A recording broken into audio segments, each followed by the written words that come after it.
Ahora en directo. Me he dejado 3 calles de distancia, de verdad. Me he pasado fatal. ¿Qué tal? Muy bien, muy bien. No te preocupes. Joder, me he dejado 3 calles. Trazado. Han sido minutos, no pasa nada. Vale, pasa, siempre pasa. Que se retrasa el autor bien, pero el presentador, ¿sabes? Bueno, he aprovechado este momento para contar cómo me parece el libro. Estaría bien, ¿no? Si tú lo vas a ver, ¿no? Sí, Cuando nos digas. Ya estamos. Ah, estamos en directo. Ya está no, pero entrando aquí un montón el off de the record de gente. este no está, ¿no? Bien. El off the record de antes no está. Todo ¿no? esto, no hemos dicho nada inapropiado, pero de una chirita. Sí.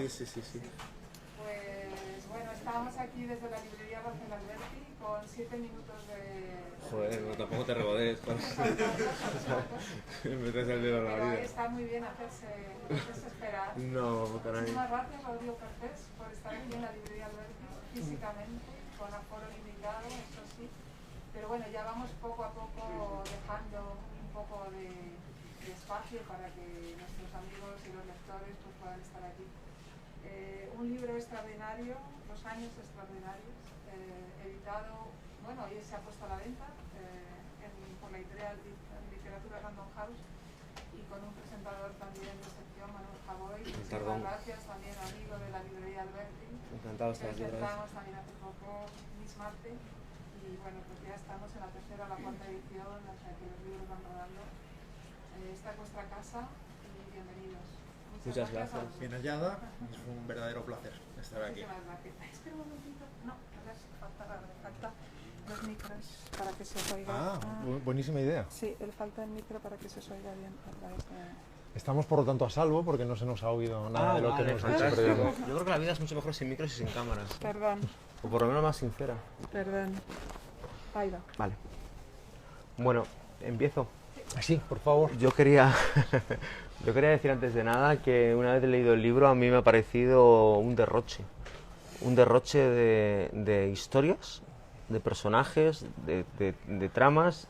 Yo he alucinado porque cuando llevaba unas pocas páginas encontraba como 20 vertientes distintas de las que poder tirar y me parece un derroche muy apropiado para ti, que eres un tipo, bueno, esto ya en directo me va a costar un poco más decirlo, pero con un talento y una inteligencia fuera de... Si quieres puedo salir de la librería fuera, unos minutos. vete un segundo que quiero hablar bien de ti. Fuera de catálogo. Y yo recuerdo, caray, yo escribo, joder, y escribo además en periódicos, escribo cada semana, y a mí me cuesta un montón encontrar vertientes, historias, mini historias que quepan en una columna, ¿no? Y de repente yo recuerdo haberle dicho a Gaby, a mi chica que está ahí, diciendo, joder, llevo una página y aquí encuentro 4 columnas en las que poder tirar. Ya solo hay una frase, hay un momento que dice, en Salamanca antes de que llegase el mar. Yo dije, esto es que así empieza una novela, ¿no? Pues no, él no la empieza así, sigue y luego ya... Entonces yo mi pregunta ahora en serio es, ¿cómo puedes conjugar ese derroche con construir la historia coherente y formal, entre comillas, que construyes durante tantas páginas?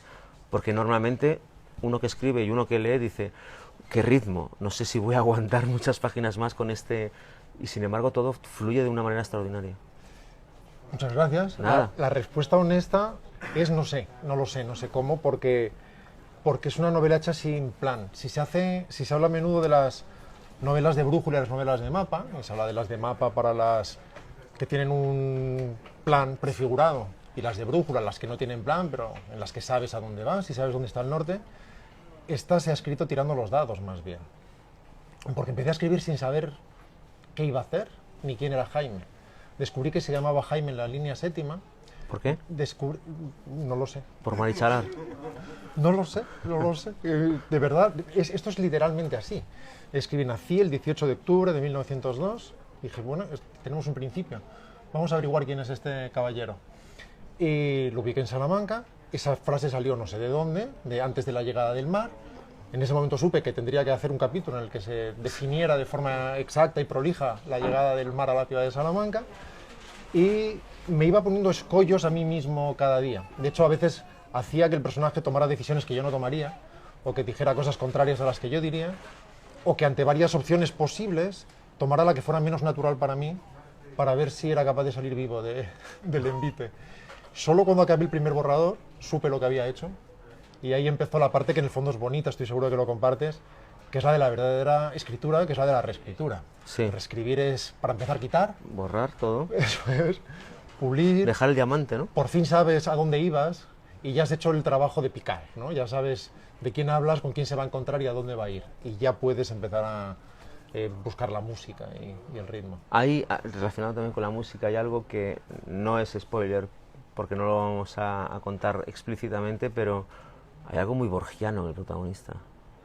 Ese momento en el que él empieza a tener un problema con la vista, a decir, de repente, en Borges, María Esther Vázquez en la biografía cuenta un momento maravilloso, que es el momento en el que le cuentan en el tren como va leyendo, y de repente está leyendo completamente normal y empiezan a aparecer luces, más luces, y dice, qué momento tan espléndido, y cuando acaban las luces no ve. Y a mí me llama mucho la atención ese momento en el que él reconoce que cuando no ve, empieza a sentir o a pensar que no está nada mal, que está incluso bien ese hecho. Más allá de eso, la epopeya del protagonista, con todo lo que le ocurre, ¿puede haber algo, a los que hemos leído los cuentos, los relatos de Borges, algo borgiano en esa historia? Me llama la atención lo que has dicho, porque yo no pensé nunca en Borges con su ceguera, y sin embargo me has hecho recordar... Yo siempre que pienso en un ciego pienso en Borges, tío. No, hay gente que piensa en los vendedores de cupones, yo soy una altura, tengo una altura y... Es broma. De todas maneras me sirve, porque, Es broma. porque recuerdo una ocasión en la que un periodista le preguntó a Borges por su ceguera, si le preocupaba, y él dijo que no, porque la dificultad es la materia con la que un héroe se forja. Y no tiene nada que ver con Jaime, porque Jaime es un antihéroe, Sí. y eludiría absolutamente esta definición, pero si tiene dos características positivas, son que no juzga y que no se queja, bajo ningún concepto. Y eso es un ejemplo casi paradigmático de su forma de enfrentar las cosas. Pierde la vista y dice, oye, ahora veo mejor que nunca. Es como, no hay como desenfocar el mundo, creo que dice, para acceder a uno nuevo. Y en el fondo casi toda la novela es eso, es una especie de Saturnalia constante en que se invierten los valores y en la que las expectativas se frustran y lo que debería ser malo parece ser bueno y los esclavos tienen aherrojados a sus amos y los amos buscan la forma de liberarse y eso se extiende página a página. ¿Y qué hay detrás del humor negro? ¿Qué hay detrás joder, de las primeras páginas dejas clarísimo la relación del hermano pequeño, tu madre... tu madre no, tu madre, perdón. Sí, su madre. Bueno, Mi madre está bien. sí, lo sé, ¿no? De hecho al principio le preguntaré en clave autobiográfica y a las 3 páginas dije no. Vamos a dejarlo. No se puede preguntar en clave autobiográfica, pero sí que hay un humor negro que está presente desde el principio, además, ¿no? Y yo creo que ahí también tiene que ver tu faceta cinematográfica, no sé si me equivoco. Fíjate, a lo mejor, eso no lo puedes explicar tú, tiene que ver también mi faceta gallega, no elegida, porque yo soy gallego porque mi madre lo decidió. Mi madre es gallega y sabes que es muy gallego ir a dar a luz a Galicia si estás fuera. Sí, bueno, somos un cementerio de elefantes, ¿no? Pues mi madre fue a Galicia a tenerme, para imponerme la nacionalidad. Y un profesor de literatura en su momento me dijo que, con estos cuentos que escribíamos en clase, él decía que mi característica era la mala leche lúcida. Y yo lo relacioné inmediatamente con mi sangre gallega por alguna razón, ¿no? Esa famosa retranca que no Galicia se es sabe una magnífica excusa para cualquier cosa. para casi cualquier cosa, efectivamente. Pero tiene que ver también con Billy Wilder. Es algo con lo que me siento muy cercano por alguna razón, algún tipo de tara personal, una mala lactancia, que tiene que ver con esa mirada vitriólica, un poco envenenada, de la que se extrae, a pesar de todo, humor. Porque el humor, en mi opinión, es esa manta de inteligencia con la que se cubren las cosas. Y cualquier cosa que carezca completamente de humor, probablemente, además de solemne, es casi satánica o torturada. No confío en la ausencia de humor. Yo te iba a decir algo, cuando yo recibo el libro y veo que son casi 400 páginas, digo, espero que haya humor. Porque no concibo 400 páginas ahora mismo sin humor. Y joder, hay grandes libros, que esto a lo mejor es una tara de la época, hay grandes libros de estas páginas y más, en los que el humor más o menos, pero son obras maestras de la literatura universal. Pero yo ahora mismo, y creo que cualquier lector no concibe meterse dentro de un libro, no de este, que es pero un libro de más tamaño, sin que por un momento tenga que haber sentido del humor. Bueno, tu novela es una novela que de hecho amenaza con ser solo de humor al principio, o esa sensación tuve yo, dije yo, esta va a ser una sucesión de grandes frases y tal, luego ya encuentra una trama, un desarrollo, una historia y te metes dentro, ¿no? Pero sí que se hace apacible la lectura precisamente porque sabes que siempre hay un tono subterráneo que es una característica tuya, o sea, la distancia. La distancia, claro, eso es desolemnizar, es ver las cosas con determinada distancia para desidentificarte de ellas y no regodearte. Fíjate, hay grandes artistas, no vamos a mencionar ahora nombres porque no voy a decir algo particularmente bueno, que acumulan dolor sobre sus personajes, considerando que de esta manera llegan a zonas profundas del alma humana o algo parecido. Yo, insisto, siento una desconfianza muy primaria ante ese tipo de cosas. Creo que cuando alguien le hace una herida a alguien y luego echa vinagre y luego echa sal y considera que de esta manera está atendiendo a aquello que los demás no quieren ver, en realidad lo que está haciendo es un ejercicio de tortura que no tiene nada de humano. Y los ingleses eso lo entienden, por ejemplo, muy bien. Y aunque aborden un drama hondo o incluso un melodrama, y habló también del cine, o sea, si tú piensas en los mejores años de nuestra vida de William Wyler, o sea, grandes, o Esplendor en la hierba, siempre va a haber humor, siempre va a haber momentos de humor, aunque sea terrible, aunque acabe mal, aunque acabemos todos llorando, pero siempre va a haber humor. Incluso si tú piensas en el cine de Yorgos Lanthimos, que es terrible, ¿no? Que en Canino, el sacrificio de un ciervo sagrado. Canino, tío. Claro, pero hay humor. Eso no significa que haya comedia, Ya. que sea divertido, significa que ves una desidentificación de quien está jugando la partida de ajedrez. Y no está haciendo un ejercicio de tortura, sino de representación. Y que la vida no es tan intensa como siempre se nos quiere representar. La vida no es eso. No, la vida no es eso. O sea, acabo de ver una serie, no sé si la viste en HBO, de la de Kate Winslet. No la he visto aún. Bueno, hay una escena en un tanatorio en el que realmente, joder, es una serie de chicas asesinadas, desaparecidas, y es un tanatorio y es una muerte de alguien, no de una de esas chicas, y sueltas, te obligan a soltar una carcajada. Y yo pensaba mientras la veía, la vida es esto, reírte cuando tienes que llorar y llorar cuando tienes que reír, no seguir un patrón, no seguir una conducta, ¿no? Y de repente en tu libro te encuentras con pasajes en los que ocurre lo mismo, ¿no? Que estás leyendo, estás disfrutando, estás convencido de una historia y de repente te metes, bueno, porque tú también, joder, quien te siga coño, tienes la sección de la ABC, que te vas adentro, quien te sigan los podcasts o quien te siga en la cultureta, sabes cuándo metes la hostia. Sí, claro, hay algo, es interesante que es buscar la los capacidad de la contrastes, inteligencia, ¿no? para flexibilizarse, para saber cuándo es la doblez, para saber cuándo la gente está preparada para reírse o cuando no.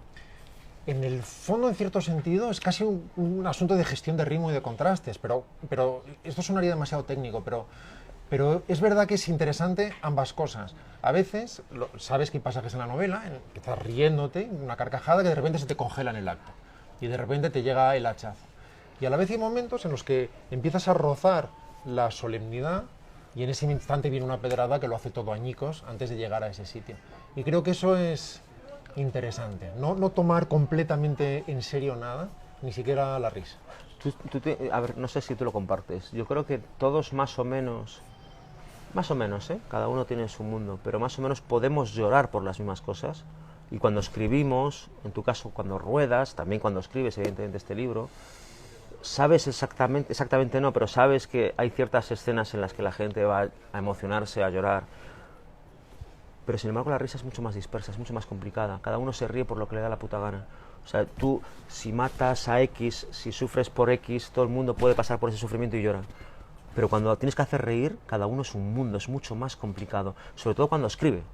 Porque cuando ruedas, alguien se puede caer, alguien se puede hacer... Pero cuando escribes, yo por ejemplo, joder, he perdido creo que cierta frescura humorística, ¿no?, con el tiempo. Pero cuando quieres hacer reír o buscas un tono humorístico, te das cuenta de que cada persona es un mundo. Cuando buscas hacer llorar, hay un cierto consenso en que en este asunto nos va a emocionar a todos.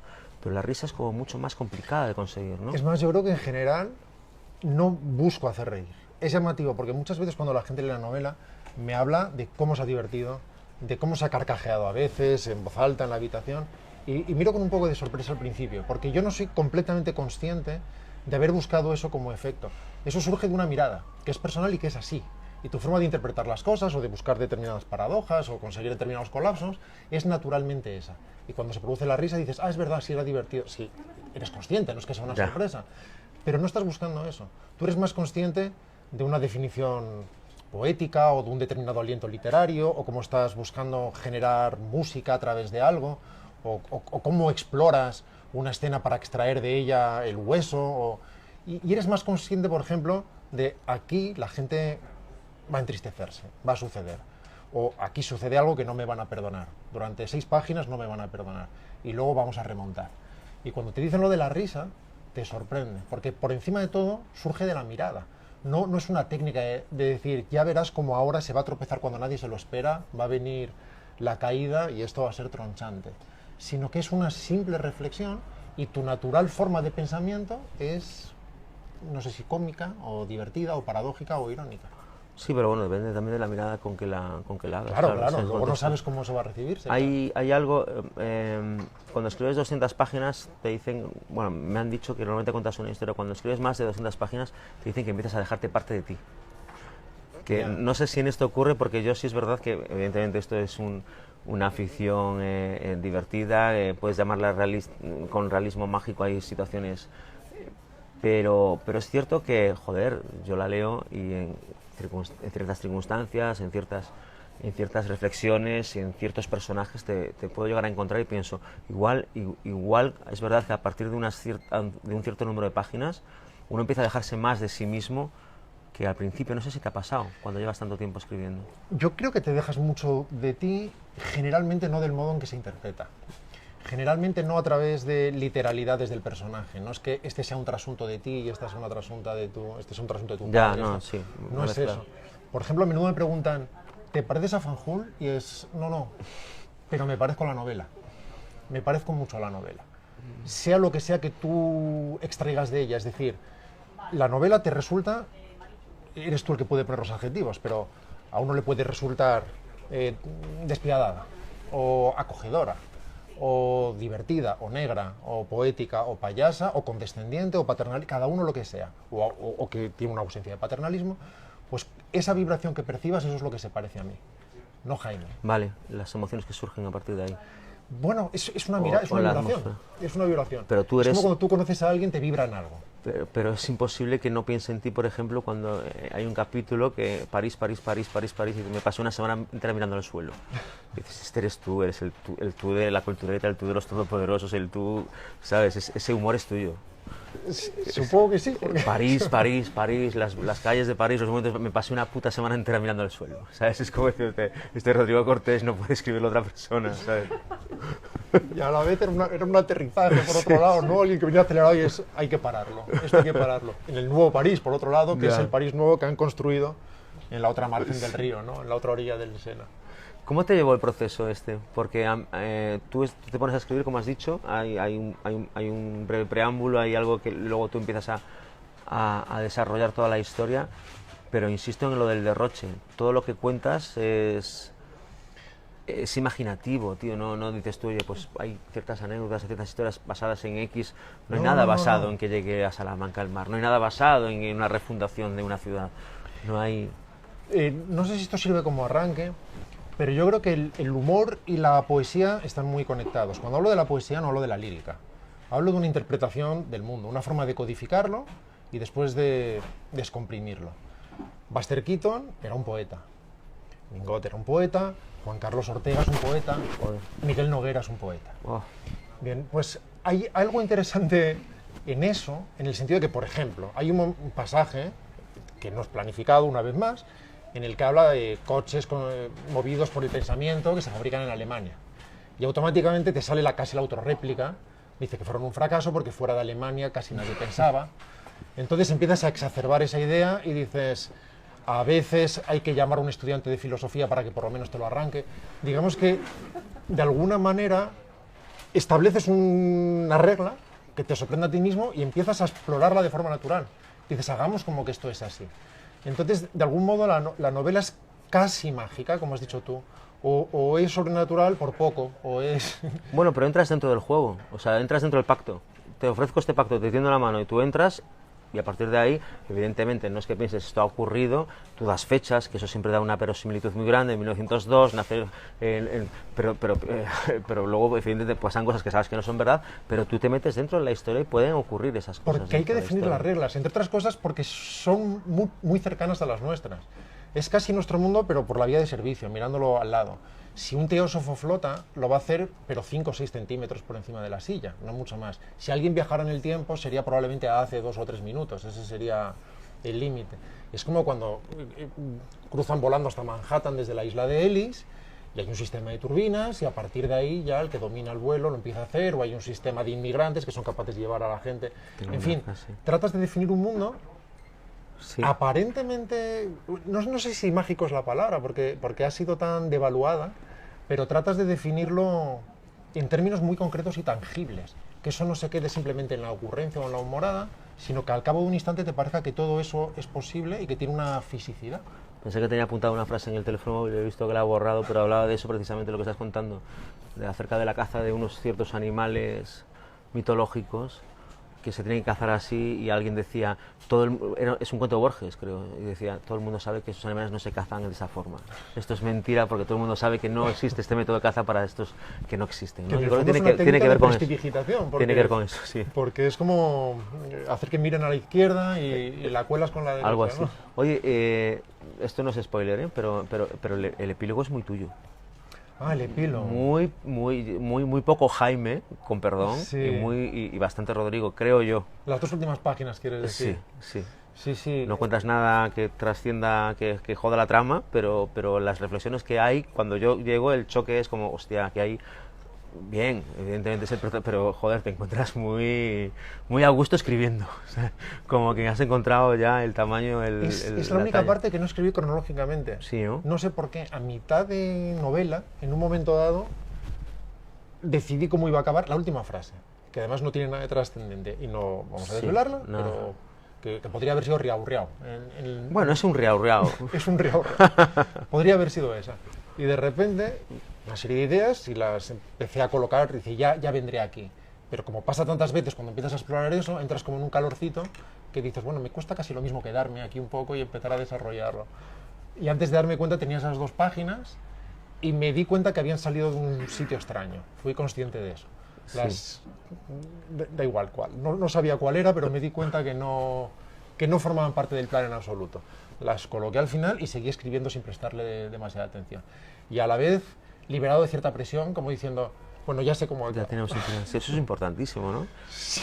Tener el principio tranquilo, el final, y luego decir, bueno, vamos a rellenar el pavo. Y más en una historia como esta, que no tenía ni principio, ni final, ni nada intermedio. Insisto, recorre medio mundo, pero yo no tenía ni idea de qué países iban a ser esos, ni si me los iba a inventar.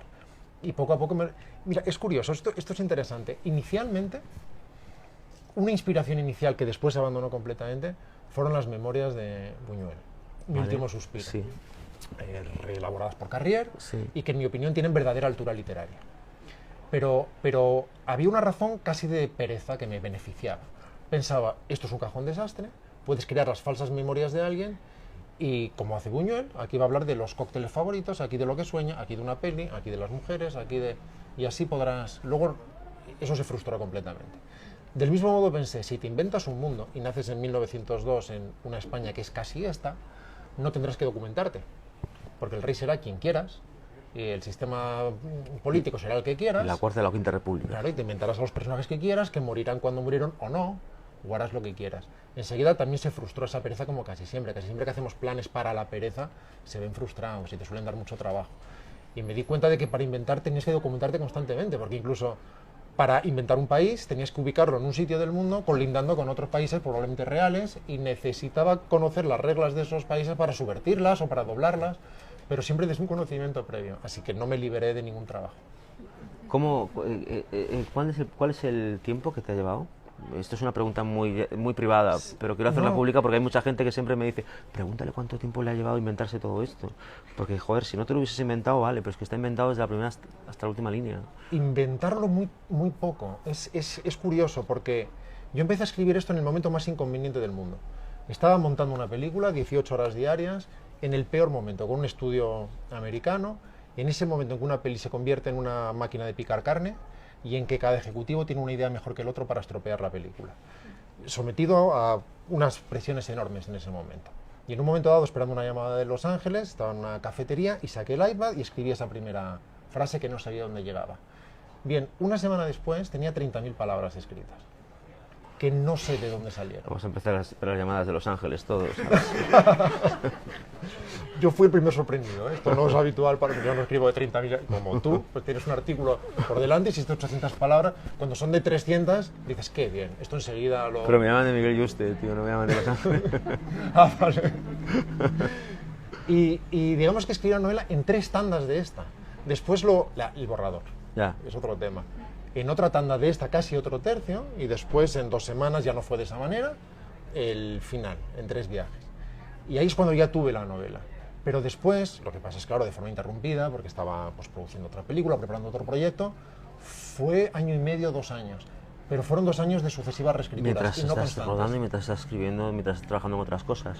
Sí, o justo antes o justo después, digamos que aprovechando cada hiato. ¿Y por qué se te ocurre una historia y sabes que eso es literatura, el libro, y no es una historia que trasladas a las imágenes? Que esto es algo que me interesa muchísimo. Cuando tienes una idea que la vas a plasmar, ¿por qué la vas a plasmar en palabras, en literatura, y por qué no la vas a plasmar en una historia cinematográfica? Para empezar, son 2 lenguajes que, al contrario de lo que muchos creen, no tienen apenas nada que ver. Y de hecho, uno encuentra muchas novelas que son narrativa, como guiones no confesos, o como libros en espera de ser adaptados antes o después. A ver si me los compra un productor y esto se adapta. Ya. Son como falsas películas encuadernadas, de alguna manera. Está bien esa expresión. Pero son lenguajes muy distintos porque el cine se define, es el arte de la acción en cierta manera, y el personaje en cine, para empezar, la escritura cinematográfica es muy económica, es muy sucinta, las estructuras tienen que cerrarse sobre sí mismas, si se siembra algo generalmente, por lo menos en la plantilla canónica, es para que sea recogido antes o después y todo genere un mecano final. Bien. El personaje no se define casi nunca a través de lo que piensa, sino de las decisiones que toma y de lo que hace. La literatura, en cambio, es un arte muy distinto y tiene mucho más que ver con la introspección. El personaje se piensa, el personaje se reflexiona, el mundo se ve filtrado a través de esa mirada. No es tan importante lo que sucede como cómo sucede o cómo es evocado. Incluso la propia sensorialidad de la materia del lenguaje en sí misma encierra un mensaje que va mucho más allá de lo racional, es diferente. Entonces, la verdadera literatura en ese sentido es muy difícil de adaptar. Hitchcock adaptaba siempre literatura muy menor. Sí, muy mala, sí, es verdad. Sí, pillaba libros que no... Y con ella hacía grandes Y películas. los ordenaba comprar y cuando se daban cuenta decían, cómpraselo un huevo que este pavo es el que va a hacer las películas. Eso es, pero con Finnegan's Rainbow es muy difícil hacer una buena película. La tienes que hacer con una novela no muy memorable como Psicosis, que sin embargo sí que encierra una materia narrativa muy estimulante. Te da una idea y tú te das cuenta como director que esto lo puedes explotar mucho mejor que lo que explotó el escritor. Claro, pero lo dices como si flotaran las ideas, Como me Rebeca aparecieron o- delante y yo decidiera, esta la mando al mundo del cine. Esta... No, Ya. tú te sientas a escribir un guión o te sientas a escribir una Claro. película o una novela. Y cuando me senté a escribir esto, pues tenía la otra gorra, tenía la... Que, insisto, no se conecta, del mismo modo que alguien puede cocinar bien y tocar bien la guitarra, puede suceder. No hay una relación directa, podría darse, de alguna manera una cosa se nutrirá de la otra, habrá una sensibilidad que probablemente afecta al otro lenguaje, pero sus tienes que puntos de tener la- contacto son en el fondo tangenciales. Le había dicho Howard Hawks, creo que fue a Hemingway, ¿no? Ah, sí. Puedo hacer una gran película de tu peor novela. Eso es, fue una Y yo sacada creo- de chorra. Sí, y entonces yo no sé si fue que le dijo Hemingway, ¿cuál es mi peor novela? Y Hawks le dijo, Tener y no tener, que fue una novela bastante mediocre para Hemingway. Sí, Y él hizo Tener y no tener con Lauren Bacall y Humphrey Bogart, que es una estupenda película. que es una sin película embargo. maravillosa. Y él pensaba que no era capaz de hacer una gran película de una mala novela, cuando realmente las grandes películas suelen hacerse de las malas novelas. Casi siempre, porque además... Porque de las grandes novelas, tío, las Crimen y Castigo, las Madame Bovary, los 100 años de soledad, el Quijote, no hay un clásico cinematográfico que supere la literatura, ¿no? Además tú piensas, si tú ves un pasaje, no me voy a los rusos, de Viaje a la Alcarria, pues la fuerza vendrá de la evocación de un paisaje y de la música que se derive de eso, su sensorialidad o su ejercicio de combinación de palabras que afecta al lector de determinada manera. Eso filmado son acacias. Sí. Esa definición Y el pues es viento un plano de moviendo las- acacias, eso es. Entonces, es, Como 13 lacos, ¿no? por ejemplo, esas trampas no las puedes hacer escribiendo un guión. Ah. En un guión tú no puedes poner un plano de la mañana más maravillosa desde hace 2 siglos y medio. Tú puedes poner eso, pero dices, ya, pero ¿cuál es la mañana más maravillosa desde hace 2 siglos y medio? Yo voy a filmar una mañana. Todo lo demás es una evocación, es una opinión. La cámara no opina en ese sentido, muestra algo. Como mucho podré mostrar una mañana maravillosa, pero no la más maravillosa de los últimos 100 años, a lo que me pasa aquí 100 años mostrando mañanas. En fin, son lenguajes completamente distintos. ¿Despedirse de Fanjul? ¿Cómo te despediste dentro de estas páginas? Decir, alguien con el que has compartido todo ese tiempo y sobre todo tantas desventuras y sobre todo darte cuenta de que tú no has vivido o no vas a vivir las movidas que ha vivido él, que eso es una cosa que yo siempre cuando escribo digo que este pavo no viva mejor o más movidas que yo, que si no estoy escribiendo toda la vida, ¿sabes? No lo mato. Pero es que, joder, qué envidia de vida, ¿no? Dentro de las desventuras. Y a la vez él no solemniza nada de eso, ¿no? En ese sentido, no aprende nada, o prácticamente nada. Sí. Se pasa 70 años recorriendo el mundo sin que ninguna lección apenas le toque. Y sin Me sentí muy identificado. y sin juzgar casi nada. Hay un momento que aparece Gurdjieff, como bien sabes, como personaje, que en el fondo se queda casi fascinado mirándole, en el sentido de que es usted estúpido, es usted inmanipulable. O sea, ni siquiera reacciona a lo que le estoy diciendo. Está usted desperdiciando su vida y no le está importando. Y le estoy dando una lección a la que tampoco está atendiendo. Está mirando usted el reloj. Es algo así. Entonces es como que ahora aparece Jesucristo y te da una lección y tú estás diciendo, el caso es que va a empezar la película y te dice, es usted el elegido. Y tú dices, no me viene bien. Pero ni siquiera lo está haciendo me de esa esperan manera. en casa, Jesús, ¿no? Es como no... Tengo que irme a casa, ¿no? Claro, pero a la vez no hay ninguna impostación, lo cual lo convierte en un personaje irritante. O sea, yo imagino que la identificación con Fanjul se produce casi a la fuerza. Porque, o quizá de forma, no tengo ni idea, porque una novela es tantas como lectores la leen y más una novela multiforme que va a resonar en las verdades de cada uno de formas muy distintas. Pero creo que muchas veces ese personaje tiene que ser a la fuerza irritante. Y que tiene que ser muy mala pareja, por ejemplo. Si alguien se enamorara de Fanjul, lo pasaría muy mal. Un amigo mío perdió un tren una vez con toda la razón del mundo porque un tío le empezó a dar la chapa. Y entonces él no sabía cómo librarse de... Pero es que el tío le estaba dando la chapa porque había sido prisionero en Auschwitz. Y dice, pero ¿cómo le voy a decir yo a este hombre? ¿Sabes? El tío estaba Eso es muy Seinfeld. Estuve en tal, y el otro estaba como, ya, bueno, ya. Pero él decía, sentía que estaba cuchillando el siglo XX. Decía, joder, tengo que estar... Porque allí nos hacían... Y yo le decía, pero ¿cómo puedo dejarle con la palabra en la boca a este señor que ha vivido este horror? Y pasaban los trenes y el tío, me voy a perder todo, pero es que no puedo traicionar a la historia de la humanidad, ¿no? Para cortar esas conversaciones hay que ser líder de la radio. Porque A esos sí que les cuentan, dice, y entonces cuando mi madre estaba a punto de morir, entonces dice, bueno, llegan las noticias, bloque que de son publicidad, sagradas, bloque de publicidad. llegan los pitos horarios, ya sabe que en la radio, y se corta. Vivimos de algo. O sea, estuve en Auschwitz, bueno, vivimos de los puritos Reich, ¿sabe? Por favor. Eso es. ¿Y no fumaba usted en el Auschwitz puritos Reich? No. Bueno, no sé. ¿Cuánto tiempo tenemos más? Porque es que me han dicho que es muy poco y yo me estoy extendiendo un huevo. Ah, no, estamos bien, estamos en Ah, el no. sitio. Unos minutos todavía. Ah, vale, pues nos quedamos. Creo que tenemos la prórroga de tu tardanza. Claro, sí, es cierto. Ahora puedes meter los Yo soy muy de prórrogas como madridista, cuidado, ¿eh? No me... Hasta el último instante puede haber cabezazo. El trasiego requirió... Elabora. No, el trasiego. El trasiego. El trasiego. Una pregunta al loco de la colina. El trasiego. Sí, cagata, sí. Y un purito. Me lo regalaron en... Sigue tú, ¿no? Sí, no, te quería preguntar, no, esto lo quería preguntar además, porque, joder, tengo amigos muy exhaustivos que se van a los sitios, pero aquí hay mucho trasiego y yo no sé si tú has hecho ese trasiego también para poder... El de... No. No he visitado. Gracias. No. Bueno, me sentía fatal, ¿sabes? No, Cuando hablo de Río de Janeiro, así a la brava, ¿sabes? Y eso formaba parte de mi plan. Claro, yo tengo la flexibilidad, que incluso si hablo de Río y no he estado nunca en Río, da igual porque es el río de la novela, me lo voy a Ya. inventar.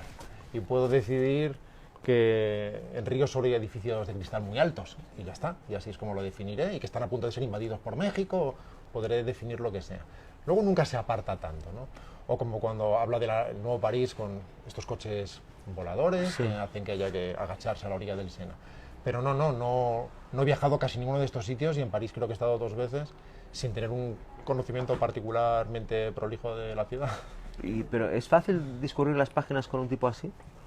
Quiero decir, tú mismo cuando escribes del joder, tú, cuando estás escribiendo un personaje en primera persona, dices, hostia, tío, ¿qué coño estás diciendo? ¿Qué coño estás haciendo? No, esa parte me divirtió. Esa identificación con el personaje, que no existe, pero Bueno, que pero a veces durante un instante tienes que hacerlo. Por eso, o sea, tienes que querer a ese personaje. Sí, sí, e incluso cuando decides conscientemente que va a tomar una decisión contraria a la que tú tomarías, de algún modo también te desnudas por omisión. Porque estás huyendo de algo de una forma que también te desvela, de alguna manera. Pero es verdad que el proceso de identificación mientras escribes se produce. No sé si te sucede a ti, pero hay veces que estás diciendo una emoción determinada. Estás desarrollando un diálogo. Y por un instante despiertas, un segundo, de ese flujo que se crea, y te das cuenta que estás poniendo determinadas torsiones, o que tu cara está expresando Sí. una determinada emoción, o que está enfadada, o que está... Y no diré que sea un ejercicio de mediumnidad, nadie escribe a través de ti, pero sí que hay una parte de encarnación breve y fugaz de una emoción para poder recrearla. De otra manera no puedes generar un diálogo. Entre otras cosas porque un diálogo, al margen de ser también música, si alguien es buen dialoguista es porque tiene buen oído y tiene buen sentido de la réplica y la contrarréplica. Pero hay una parte emocional que tienes que ir generando. Y eso me sucede cuando escribo novela o cuando escribo guiones. No es que sea un teatrillo, no es que alguien te mire con una cámara y tú estés subido a la silla y haciendo así, pero estoy seguro, no me he puesto nunca una cámara afortunadamente, pero estoy seguro de que algo pasa en tu rostro. Pero también aparte haces un pacto, estableces un pacto con el espectador, con el lector, para decirle estos diálogos son unos diálogos que te tienes que creer, no son unos diálogos Sí. periodísticos. No es que la gente de este pueblo, esta ciudad no habla así, tú tienes que entrar dentro de mi historia y aceptar mis cláusulas, ¿no? Y aún así más vale que tengas oído, no oído que recree la realidad de forma fiel, no se trata de eso, sino que todo eso fluya en la réplica y en la contrarréplica de forma que esté en boca, por decirlo así. Eso pasa mucho, por ejemplo, en cine, que esto tiene que decirse. Esto no solo tiene que estar bien, Ya. tiene que decirse. Y no todo suena bien en boca, no todo es real. Hay actores que son capaces de abrazar determinadas complejidades y aún así asumirlas y venderlas como si fueran producto de su pensamiento en ese instante.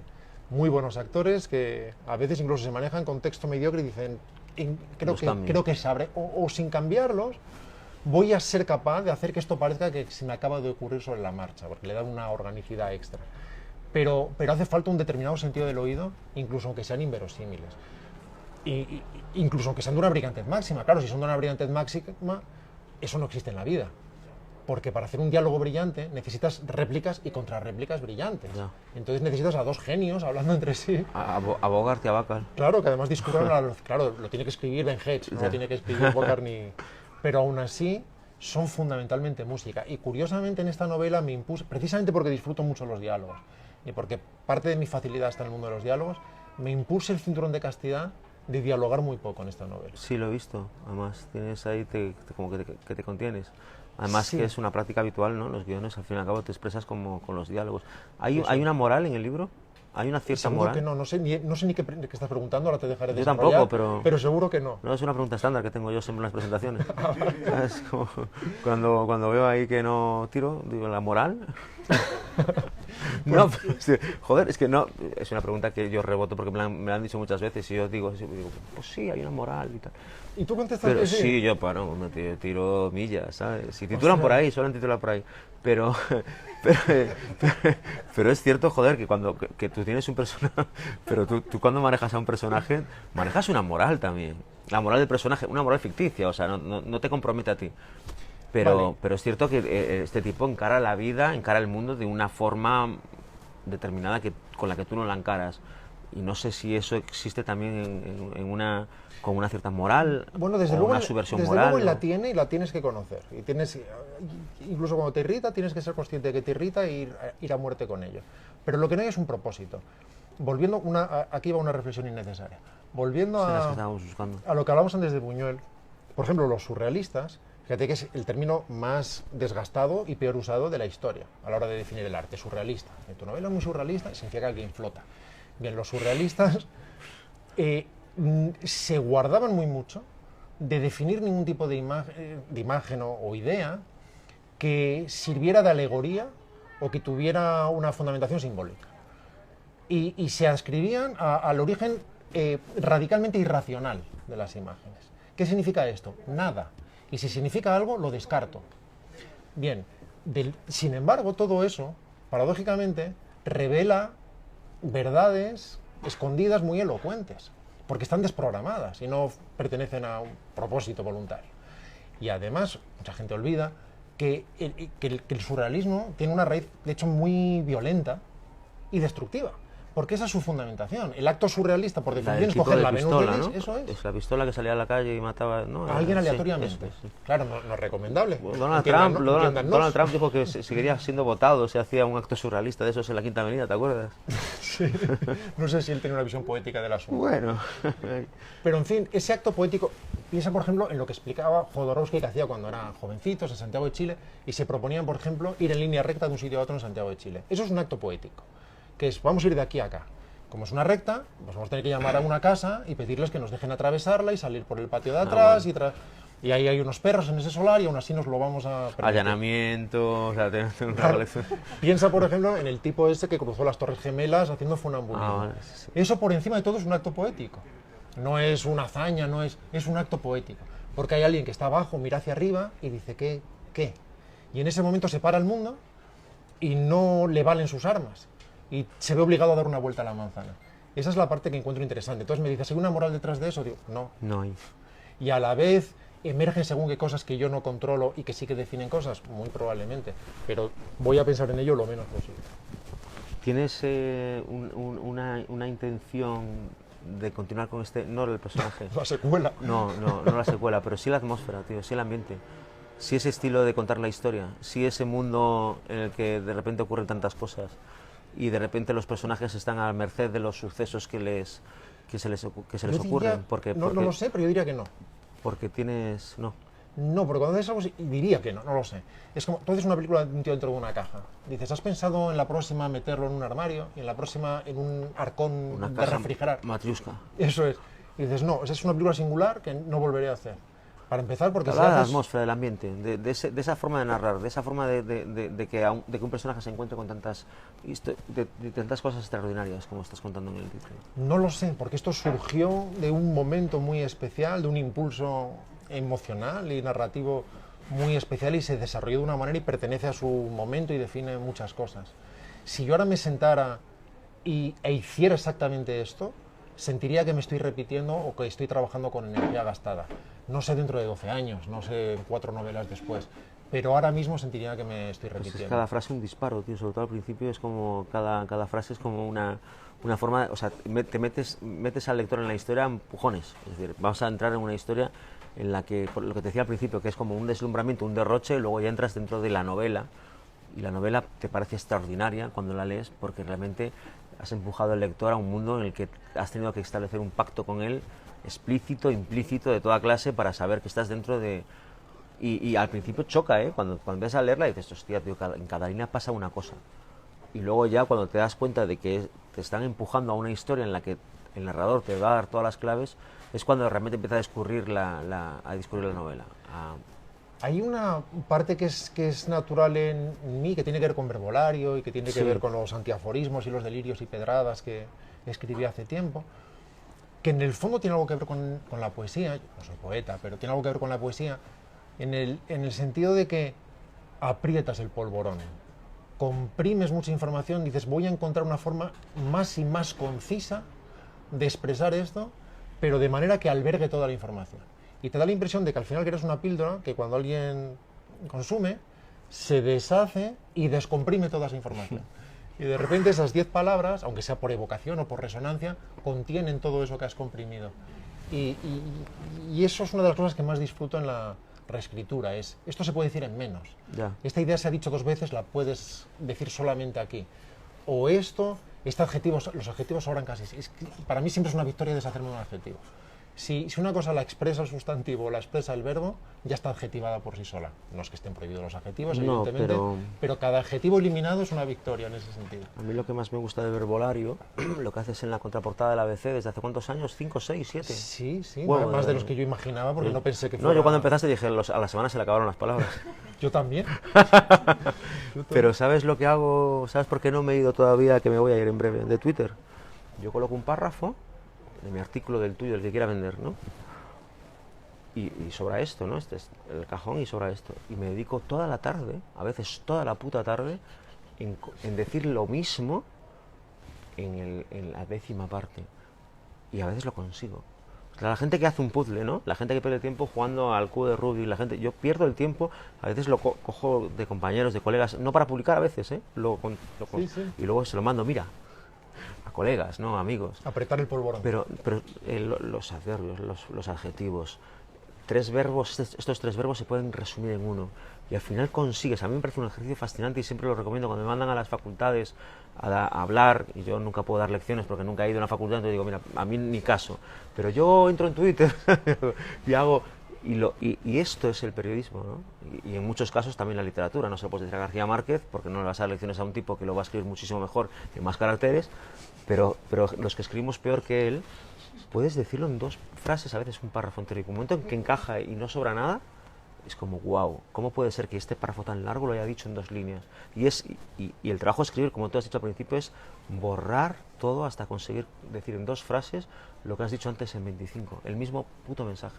Luego es arriesgado, porque claro, si escribes 400 páginas así, hay como mucho todo el rato. Sí, mucha información. Y entonces más vale acción. no tener prisa por acabar. Más vale, el otro día, por ejemplo, me comentaba Luis Alberto de Cuenca, que había leído la novela, le había gustado mucho, y decía, se lee a veces como si fuera poesía, y en ese sentido no le conviene el empacho, no le conviene el atracón, porque hay que paladear en cierta medida. De repente hay una lista de cosas y cada una de ellas, cada uno de los elementos de la lista evoca posibles mundos, claro. o posibles historias. Bueno, sí, claro. Y o te quedas paladeando un rato, o te pierdes todo eso, o te empachas directamente y dices, no puedo asumir esta densidad constante por divertida que sea. Ya. Así que hay un riesgo, pero como no es una decisión voluntaria, que simplemente es la forma natural en que surgió la elaboración de esta novela, tampoco lo reflexionas. Vale. Estamos recibiendo gestos de todo tipo, de estos que se ven por el rabillo del ojo. Sí, no, estoy recibiendo una cantidad de información, lo sé. Hemos venido a vender libros, manos. Sí.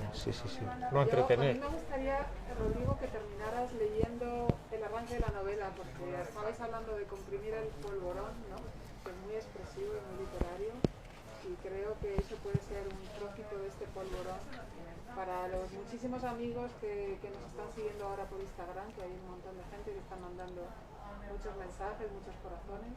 Millones. Millones de corazones. ¿Se ha colgado? Se ha colapsado la centralita Se de han acabado Instagram. los corazones. Se han agotado los corazones. Así que si te parece, lees algo para que escuchemos esa música. Muy bien, pues un poquitín, un puñadito de palabras. Nací el 18 de octubre de 1902, en una tarde de viento, según me contaba mi madre. Naciste, idiota, en una tarde de viento, me decía, y me revolvía el cabello como se revuelve el cabello a los niños tontos. Yo en realidad no he sido tonto nunca, solo me lo hice hasta cumplir los 20, sin ningún plan concreto. Mi nombre es Jaime Fanjul Andueza, hijo de Ramón Fanjul y de Conchita Andueza. Nací en Salamanca recién estrenado el reinado de Carlos VII, en el periodo de transición consensuada entre la Cuarta y la Quinta Repúblicas. Siempre me pareció civilizada la costumbre, tan española, de alternar república y monarquía de forma apacible. 30 años para cada régimen, para evitar la queja. O para concentrarla. Genial.